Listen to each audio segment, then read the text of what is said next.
پھر ہے شاعروں کے لطیفے، یہ اس میں بتا دیا گیا ہے کہ جتنے بھی شعراء کرام ہیں وہ ایسے ہی وہ بھی چھوٹے چھوٹے چٹکلوں سے اپنی کیا ہے زندگی کو مزے سے کیے ہوئے ہیں، یعنی کہ ان کی لائف کیسی ہے اس کے بارے میں اس میں ڈسکس کیا گیا ہے۔ پھر نسو اور سلیم کی گفتگو، جس میں نسو اور سلیم کے بارے میں یعنی کہ دونوں باپ اور بیٹے کی گفتگو بتائی گئی ہے، اور جس میں بتایا گیا ہے کہ ایک باپ کو کس چیز کا خیال آیا کہ اپنے بچوں کی تربیت کے بارے میں آیا، اور تربیت کرنے کے لیے وہ ان سے پوری ڈسکشن ایک ہی بیٹے سے کر رہے ہیں اور پورے گھر کے حالات جان رہے ہیں جو کہ ان کو پہلے سے ہی جاننا چاہیے تھے۔ پھر ہے پنچایت، یعنی کہ جو گاؤں میں یا چھوٹے قصبوں میں کس طرح کے حالات پیدا ہوتے ہیں، اگر کوئی مشکل پیدا ہوتی ہے تو ان کے حل کیسے ہوتے ہیں، ان کے فیصلے کس طرح کیے جاتے ہیں، اس میں اس بات کی وضاحت کر دی گئی ہے۔ پھر ہے چیپٹر آرام و سکون۔ آرام و سکون میں کیا اس کی تھیم کیا ہے کہ ایک شخص ہے جسے بہت زیادہ آرام کی ضرورت ہے، لیکن اس کی بیگم ہر طرح سے شور و غل کر کے کیا کرتی ہے، اس کے آرام میں خلل اتنا زیادہ پیدا کرتی ہے کہ وہ گھر چھوڑ کر جانے کے لیے تیار ہو جاتا ہے۔ لہو اور قلین میں ہے کہ ایک امیر شخص اپنی شہرت کے لیے دوسرے کا استعمال کرتا ہے، کس طرح کرتا ہے اس کی پوری وضاحت اس میں کی گئی ہے۔ پھر ہے امتحان کے لیے ایک شخص جو ہے وہ کیا کیا حربے استعمال کرتا ہے، لیکن اگر محنت نہیں کرتا تو اسے کس نقصان کا سامنا کرنا پڑتا ہے، اس میں اس چیز کی وضاحت کر دی گئی ہے۔ پھر ملکی پرندے اور دوسرے جانور ہے، اس میں مختلف جانوروں کی خصوصیات اور ان کے بارے میں بتایا گیا ہے۔ پھر قدر ایاس، ایک دیہاتی یعنی کہ دیہاتی جو لڑکا ہے وہ اپنی پوری کہانی سنا کر ایک بچے کے ذہن سے دیہات کے لوگوں کے بارے میں جو نفرت ہے اس کو نکال رہا ہے۔ یہ سارے جو اسباق ہے اس کی تھوڑی تھوڑی سی تھیم میں نے وضاحت کر دی۔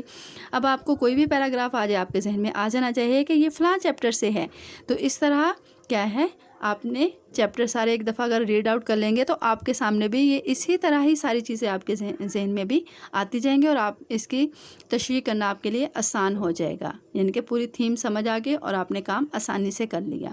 یہ تھا یہ ساری اس اسباق کی وضاحت۔ آج ہم جو چیپٹر کر رہے ہیں اس میں بھی آپ نے جس طرح سارے رولز آپ کو بتا دیے گئے ہیں ان کو فالو کرتے ہوئے آپ نے اس کی تشریح کرنی ہے۔ اس کے پیراگراف بھی ویسے ہی آپ نے سولو کرنے ہیں، بالکل ایسے ہی کہ اس کو انڈر لائن کرتے ہوئے ہائی لائٹ کرتے ہوئے پھر اپنا کام سٹارٹ کیجیے گا، جو کہ بہت ایزی ہو جائے گا آپ کے لیے۔ اور جب آپ کے پاس اگر بک کے اوپر ہر سبق کے ساتھ آپ نے اس کی صنف لکھ لی، اس کے مصنف کا نام لکھ لیا، اگر کسی کا ماخذ ہے وہ بھی لکھ لیا، تو کیا ہوگا آپ کے سامنے ایک ہر چیپٹر کے نوٹس مختصر تیار ہو جائیں گے، جسے یاد کرنا آپ کے لیے ایزی ہو جائے گا۔ اوکے بیٹا، یہ سارا کام آپ نے ساتھ ساتھ اگر کر لیا ہے تو بیسٹ آف لک، اگر نہیں کیا تو بیٹا اس کو آپ اپنے کام کو کمپلیٹ کر لیں تاکہ آپ کے لیے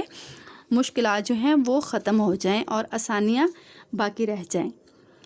اوکے بیٹا، اب ہمارا جو چیپٹر ہے قدر ایاز، اس کی وہ اقتباس جو کہ میں نے آپ کے لیے پیٹرن کے طور پہ کی ہوئی ہے، اس کو دیکھیں، اقتباس لکھیں گے سیم ویسے ہی پیراگراف لکھیں گے، اس کے انڈر لائن جو کیے ہوئے ورڈز ہوں گے آپ کے پاس بک میں اس کو آپ ڈکشنری سے دیکھتے ہوئے معنی لکھیں گے جیسے کہ میں نے بھی لکھے ہوئے ہیں۔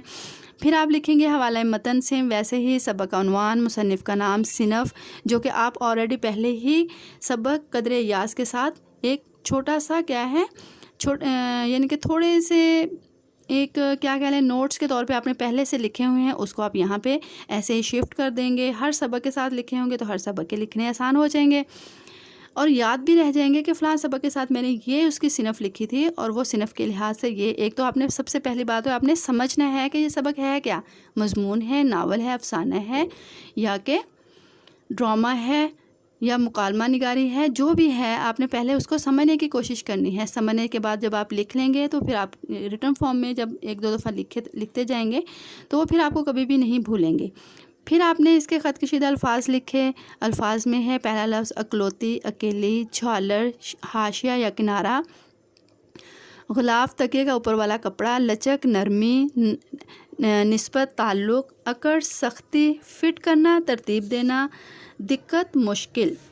پھر آپ تشریح سٹارٹ کریں گے سیم اسی پیٹرن سے ہی کہ پہلے آپ مصنف کا مختصر تعارف لکھیں گے۔ میں نے آپ لوگوں کی آسانی کے لیے سارے ہی تشریحات کے مختصر تعارف لکھ دیے ہیں، اگر کوئی بچہ اپنی مرضی سے تھوڑا سا کہیں چینج بھی کرنا چاہتا ہے تو کر سکتا ہے، یہ تعارف آپ لوگوں کے لیے فکس نہیں ہے۔ ہاں البتہ آپ یہ یاد کرنا چاہیں تو یہ بھی یاد کر سکتے ہیں۔ اوکے، ہم اس کو سٹارٹ کرتے ہیں تشریح اس کی کرنل محمد خان کا طرز تحریر سادہ اور دلچسپ ہے. ان کی تحریروں کا اصل حسن سادگی اور خلوص ہے. ان کے ہاں مزاح نگاری کا ایک سلجھا ہوا انداز نظر آتا ہے. تشریح طلب عبارت میں مصنف بیان کرتے ہیں کہ ماسٹر جی جب گاؤں آئے تو کھانے پینے کے بعد سونے کا وقت آیا تو ان کے لیے چوپال میں ایک ہی رنگین چارپائی پر بستر بچھا دیا گیا. چوپال یعنی کہ وہ جگہ ہوتی ہے جہاں پہ شام کو بیٹھ کر سارے یعنی کہ ہر جیسے کہ ہم اپنا ڈرائنگ روم سمجھ لیں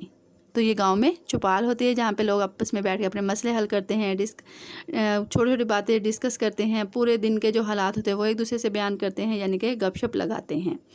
بستر بچھا دیا گیا. پھر چودھری صاحب نے ان کے لیے ایک خوبصورت رضائی نکلوائی جو ان کے گھر میں صرف ایک ہی رضائی تھی، اور سفید جھالر والا تکیہ بھی لے کر آئے جس کے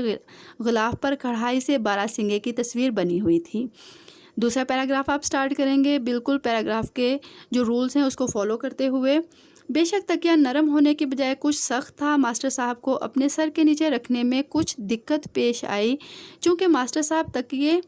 تھکے ہوئے تھے اور تکیے کو یعنی کہ انہیں اس چیز کا احساس نہیں ہوا کہ یہ کتنا سخت ہے، اس لیے فوراً ہی وہ تھکاوٹ کی وجہ سے سو گئے. یہ ہے آپ کی اس سبق کی تشریح. اب آپ نے اس سبق کی جو تشریح ہے اس کو یاد کرنا ہے. باقی اس کے جو پیراگراف دیے گئے ہیں اس کی جتنی زیادہ ہو سکے پریکٹس کرنی ہے. اب دیکھیں آپ کے پاس سارے اسباق کے پیراگراف موجود ہیں. آپ نے اگر سارے پیراگراف کی پریکٹس ایک دفعہ کر لی، ایک دفعہ اس کو اپنی یعنی کہ کیا ہے لرننگ بھی کرنی ہے، لکھ کے بھی ایک دفعہ دیکھنا ہے. اگر آپ نے کر لیا تو آپ لوگوں کے لیے تشریح کرنا اقتباس کی مشکل نہیں ہوگی. اوکے، بیسٹ آف لک. اللہ حافظ.